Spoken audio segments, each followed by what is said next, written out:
couple rings. A lot of times when I go places, one of the things I like to do as an icebreaker is just say, tell us something that maybe you've done that nobody else has ever done. And one of the things I always say is, have you ever taught anybody how to iron? Well, I actually did. And I tell them about being at the conference in North Carolina, and that was a fun time. But just something for Fred and his committee real quick. I bet you didn't think that you were going to be inducting a Wolverine and a Buckeye in the same year. I can say that I've got lots of Buckeyes here, right? Our Pro of the Year, Chris Cater, not only is a Buckeye, but he also attended the same high school I did. And our coach is right over here, Coach Bradshaw, and his son, Ben, who was my best friend growing up, and we enjoyed many happy moments together. But, you know, if I start thanking every single person, like Pat said, we'll be here for quite a while. So, you know what I decided is, I'm not gonna do that. I'm gonna start a new tradition. And here's what I wanna do, is I'm gonna encourage every future inductee to start out by telling us a story or two that they had or encountered during their career. And hopefully it's a funny story, because a lot of times we hear these speeches and we go through everybody we want to thank, and there's a lot of people to thank, but I don't want to miss anybody. So what I'm going to do right now is, I was the director of tennis at a club in North Carolina before I came to New Orleans.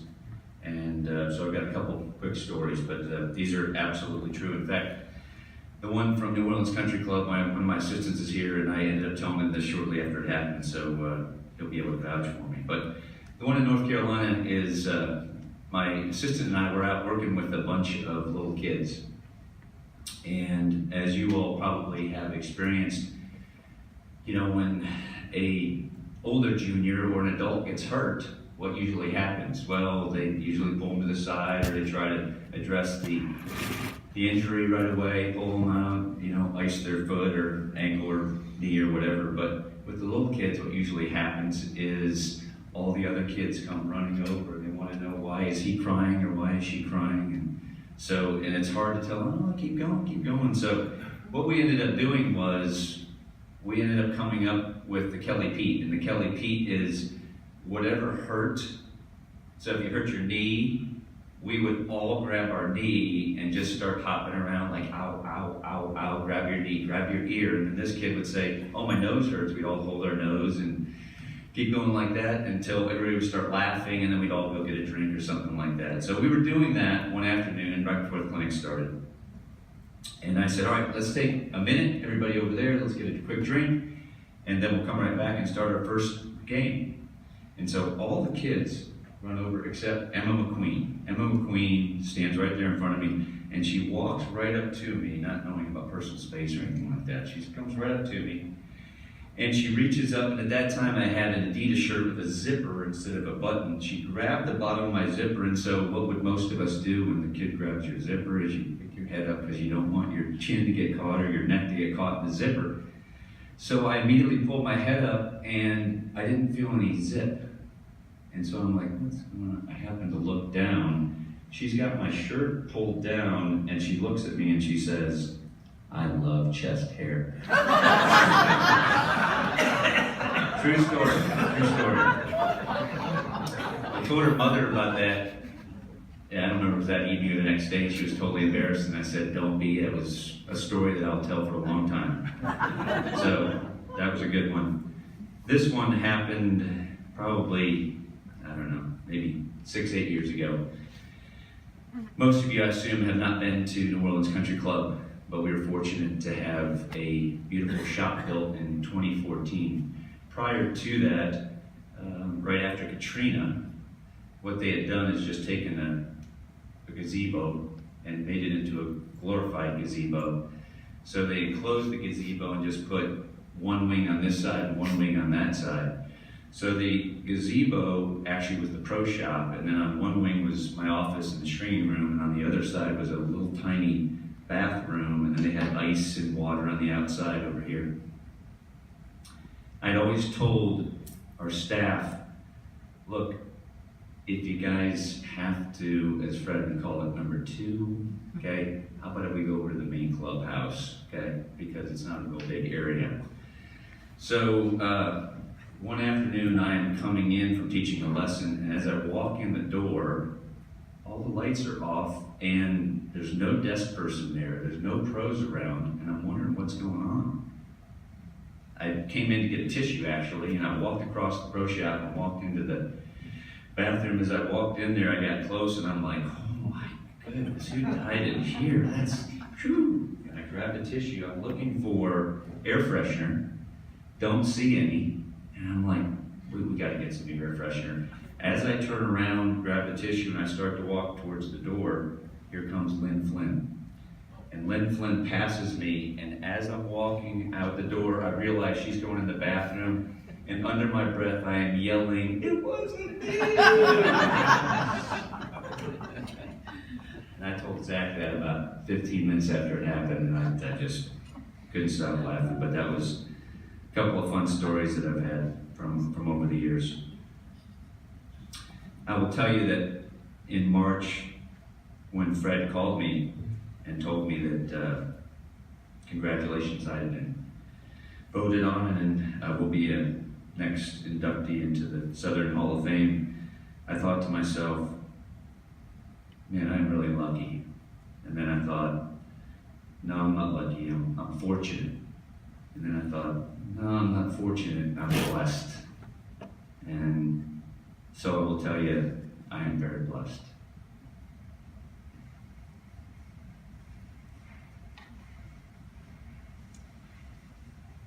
As I mentioned a few minutes ago, very fortunate to have my high school tennis coach, Coach Bradshaw, here. And I don't know how anybody can stand up here and not get emotional about the things that they've been blessed to have, people they've been blessed to encounter, people who've helped them achieve certain things over the years. And Coach Bradshaw, you have definitely helped me in so many different ways. So thank you so much. Next, I would like to tell you about a couple of my family members who have blessed me over the years. The first one is in regards to being generous. My oldest brother, who is passed, he was killed in an accident back in 2001.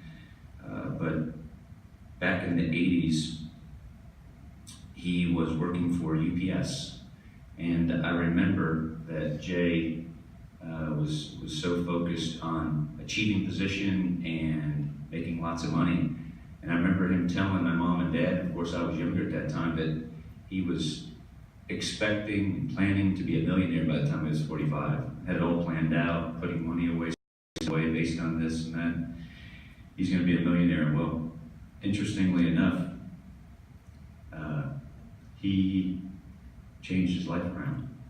And in the late 80s, he gave his life to the Lord, and he and his wife decided that they were going to pursue the ministry and decided that they were going to run a daycare, which didn't really pay anything, but they were going to continue to do that until he was able to get his education and then possibly pursue being a pastor at a church. And so they did that. But the one story I remember, my nephew actually tells this story, is and it's about being generous. And it's in regards to his church. And because they didn't have a whole lot of money, I remember the one day that they were going to be having a food drive at the church. And they asked the kids to bring cans of vegetables or whatever to the church, and they were going to donate it. And Jacob says that they asked mom and dad about doing that, and they said, go downstairs and check the cupboards and see what you can get and take it to church with us.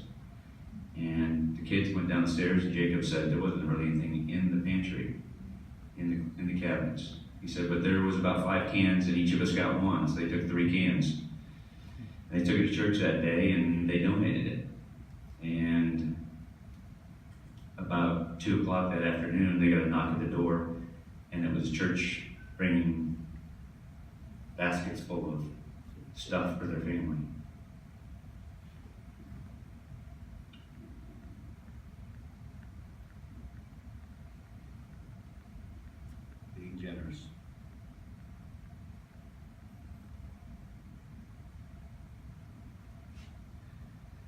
if you would humor me for a second, and would love to have all the tennis pros just close your eyes for a second. What I want you to do is think about the little kids that play at your club. And I want you to think about that kid that you know in playing in the league, junior team tennis, whatever it is, you know that this is the kid that you can always depend on. So whether it's you have a new child that's coming to play, this is their first time playing, you can put that boy or girl with them and they'll be totally fine. They want to help them out, they want to care for them. If you have one that's maybe gets anxious all the time and they don't like playing singles, they need somebody to help them out in doubles. They need somebody to tell them where to go and motivate them, encourage them. That boy or girl there, that's the one right there. And then you think about the ornery kid, the tough kid, but you know that you can always put that great, motivating, encouraging kid with them, and they'll be totally fine. They're the kind that throw water on the fire, they'll calm them down and all that. And I would say that would be my daughter, Anna.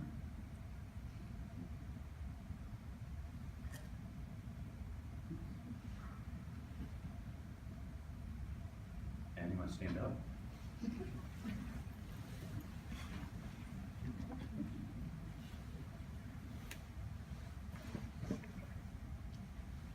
She is such a blessing.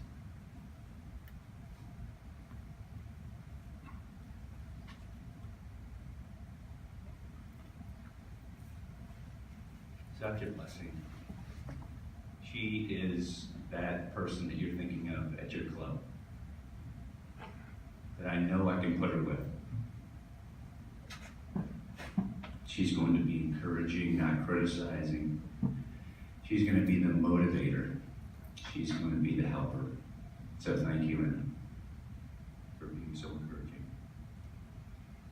I think of my parents and how supportive they were of me. Mom and Dad are so good. They're still alive today. Dad's early 80s and Mom's about ready to turn 80, and they would love to be here. But they were and are, continue to be, the kind of parents that I think every kid would love to have. They were not overbearing. They were not pushy. They were very good at sharing and enlightening and maybe even encouraging, pointing in direction, but they let me make decisions. They loved the fact that I had great mentors like Coach Bradshaw and great friends like Ben and Darren and several others where I grew up. But they were incredibly supportive. Very blessed to have such good parents. I remember when I was in my early 20s, story about Mom. In my early 20s, a girl at college had broke my heart. And I thought she was going to be the one that we were meant to be. And she broke my heart. I came home, and Mom and Dad never said a whole lot about anybody I dated, because they knew if they did, I'd get the old, come on. So I remember sitting at the dining room table, and my mother, I'm 21, 22 years old, I remember my mom saying, Jeff, don't think about it. You know, Gary, your sister-in-law's brother, he just got married, and he's 28 years old, so, you know, there's still time. I said, I'm not getting married when I'm 28. I got married when I was 28. So, moms know best, right? So, very, very supportive. I'm also very grateful to have a grandfather who would share stories. I'm sure a lot of you can relate to this. back in 2012, I did well at New Orleans Country Club. I had a good year. Since then, I haven't done as well. And so, I think we would all like to make more money the next year. The next year, we would expect to do that. I think most of us do. But it doesn't happen that way. But there's times I've had a pity party for myself and, well, why isn't this working out? Well, things change. We all know that. But I was reminded recently, brought to mind, about my grandfather's story. This is absolutely true. He told me so many times. This is one of those, and Anna's guilty of it too. I'll hear mommy talking to mommy in the bathroom. So, mommy, tell me that story again. I mean, all kids do that. We love to hear those stories. This is a story that my grandfather told from back in the Depression. And he and my grandmother, May, woke up one morning. This was either early to mid-30s, 1930s. And he said, Jeff, I did not have a cent to my name, not one penny. And he said, I asked May, how much money do you have? And she said, Howard, I have a dime. A dime. This was late fall, and they had 4 boys. He said, I had nothing, and she said, I had a dime. Grandpa said, I remembered that a city over from us, a gentleman wanted to buy my car, and I wouldn't sell it to him. And he said, I didn't know how we were going to make it through the winter. He said he called the guy, and they met at a spot about halfway between. And what he did was he said, Jeff, I parked my car. He parked beside me. He got out. We shook hands. He gave me $200, got in my car, and I told him I needed a car too. I got in his car, and we went the opposite directions. So literally, traded cars, no tax title, nothing like that. Just traded cars, and he got $200, and he said, that's how I took care of my family for that winter. So Jeff Hawes is disappointed because he didn't have as good of a year in 2013, 14, 15, 16, 17. And my grandfather had 4 boys and barely made it through the winter of 1934 or 35. So I think I'm blessed. Very blessed. Got a quote to share with you. I just heard this quote a couple of weeks ago, and it really hit me. I don't know if it'll affect you or not, but it did me. This is by a French pastor back in the 1800s, and it goes like this. If God would concede his power to me for 24 hours, how you would see the changes I would make. But if he would concede his wisdom also, I would leave things as they are. I think that's powerful, very powerful. Yesterday, at the end of the faith fellowship session we didn't get down to all my questions. And the last one I had was, tell us 2 things that you know for sure. And I know 2 things for sure. Number 1, God is in control. And number 2, I am blessed. Thank you so much. Appreciate it.